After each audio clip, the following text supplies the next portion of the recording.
Hey everyone, hope you've all had a great week. Happy Friday. So I'm back with a new update on my Mandalorian Season 2 progress, of course on the Mandalorian himself, Din Djarin. So over this last week, since I painted the helmet, I've been working on mostly the torso and the arms primarily, and essentially after that first video was done, I applied a 3D element to the front of the torso because there is kind of this like flap that he has underneath the chest plate, so I had to do that before I could actually glue the chest plate on. And now this chest plate came from the Tuminio cast that I had. So originally, you might have seen this in the first video, I think, there were shoulders attached to it and the back was also attached to it. It was one giant torso armor piece, and what I did was basically break that down. I busted off those shoulders, busted off the back, and basically separated it into 4 different pieces. And then once that chest piece was glued in place,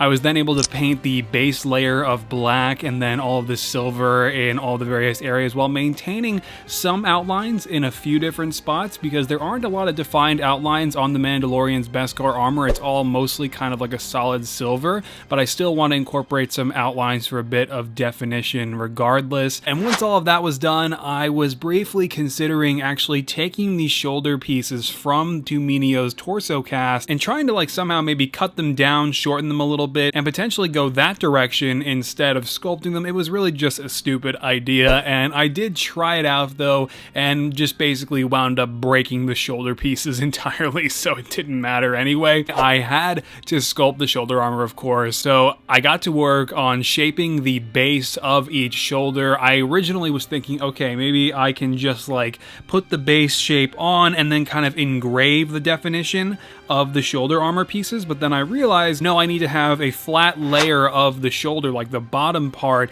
and then I can sculpt the ridges around the edges and then the strip that goes right down the middle. And then obviously on his right shoulder armor piece, I would have to sculpt the Mudhorn signet as well. And this was really just a lot of precise work, you know, always paying attention to the angles, always paying attention to how the Procreate looked, how it was overlapping, how, you know, there are just so many different tells and little things that you can only really know to look for if you've done a good amount of sculpting work yourself. And a lot of the process too was basically just being as precise as I could with my X-Acto blade when cutting out the edges of the shoulder armor pieces and applying them. Sometimes they would get stuck to my tools and then come off, or I would accidentally dig my finger into one of those ridge pieces and then there would be a fingerprint indentation. I had to correct that, and then, you know, all these little different things that happen throughout the process of sculpting that you have to watch out for. And all of those things happened when sculpting the Mandalorian's shoulders, but one thing that was definitely really challenging was for sure that Mudhorn signet. That wasn't actually quite as hard as I thought it was going to be, but I still had to be really careful because after I managed to cut the initial shape of it out with Procreate, I mean, it's a very rough shape. I wound up having to take more and more off of it and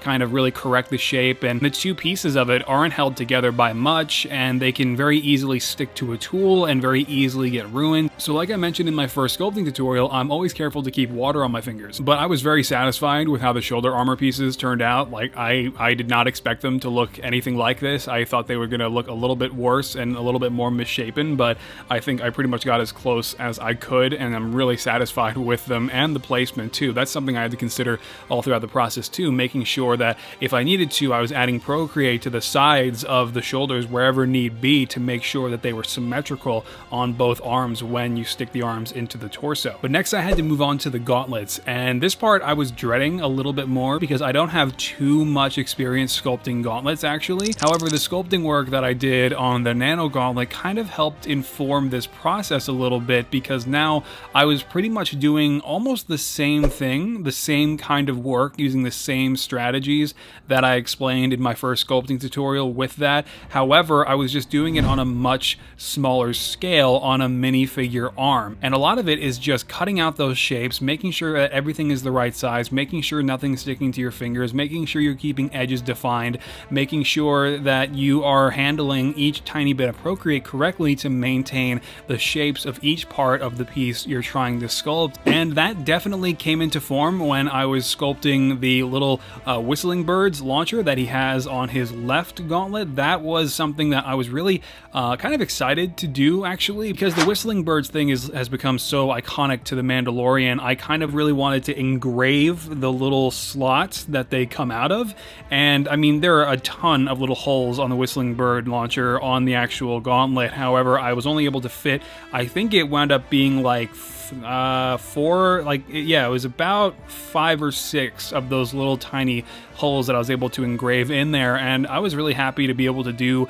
just that. And that was a combination of using an X-Acto knife and using my push pin a little bit to kind of really define out those holes, but doing this kind of spread the shape out and made the edges of the little pointed bit kind of misshapen. I had to correct those as well, and like I said, correcting shapes is definitely quite a big part of the process up to this point. And I'll be honest, I didn't record myself sculpting the shoulders or the gauntlets because it is such precise work, and having a phone in front of me while doing it, it wasn't necessarily going to work. However, once that was done, I got started on applying some base layers, the base layer of black to the shoulder armor and all that stuff. And to those of you guys who are kind of eagle-eyed on my videos, you'll notice that I'm not using a paintbrush to apply the base layer here. This is one of those cases where a paintbrush would be a little bit too overwhelming, because eventually I'll do a tutorial on this, but when painting sculpts, you really have to control how much paint you're putting in certain areas. You really have to make sure that when you're going into nooks and crannies, and especially when dealing with micro detail like I did on the Whistling Bird Gauntlet, you really can't have too much paint seep into those slots. You really got to keep it under control. So once I got past that point, I was ready to get to work on the Mandalorian's belt and the strap that he has going over his shoulder, and I quickly realized that the shoulder strap would be first up, so I cut out that piece from a bit of shipping labels. I was ready to glue it in place, and then I was like, oh wait, I forgot.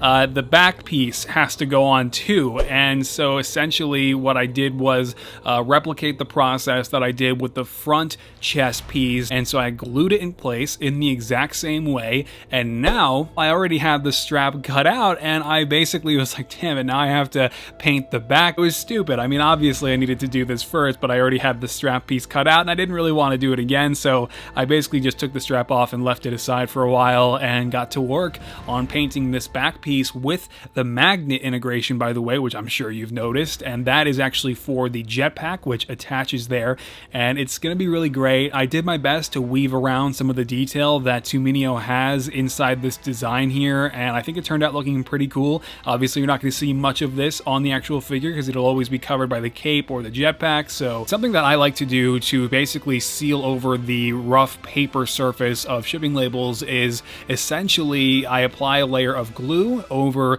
the strap, and then I go over it with a layer of gloss paint, and only after that do I go over it with a standard layer of black matte paint, and then I go over it with the dark brown paint. And I still have to apply all the little like ammunition canisters that he has on there. He's got like 4 of them on the front, and there's a ton of other detail I have to paint underneath those before I can even glue those in place. And just the Mandalorian, like I think most of the figures I make, of course, is a tremendous amount of work, but I am enjoying the process. I am enjoying finally bringing this character to life in Lego form. This is something, like I said in the first video, I've been waiting to do for quite a while now, and I have a plan for how I want to make Baby Yoda. It's definitely going to be inspired by my buddy Aaron, LM9 Productions. I think I mentioned that before already. Regardless, I'm waiting on some parts to come in for that, and so I've just been hard at work on the Mandalorian so that I can get him ready for a quick teaser, which I'm excited to do, obviously. So figuring this out as I go along, guys. I hope you all have had a great week,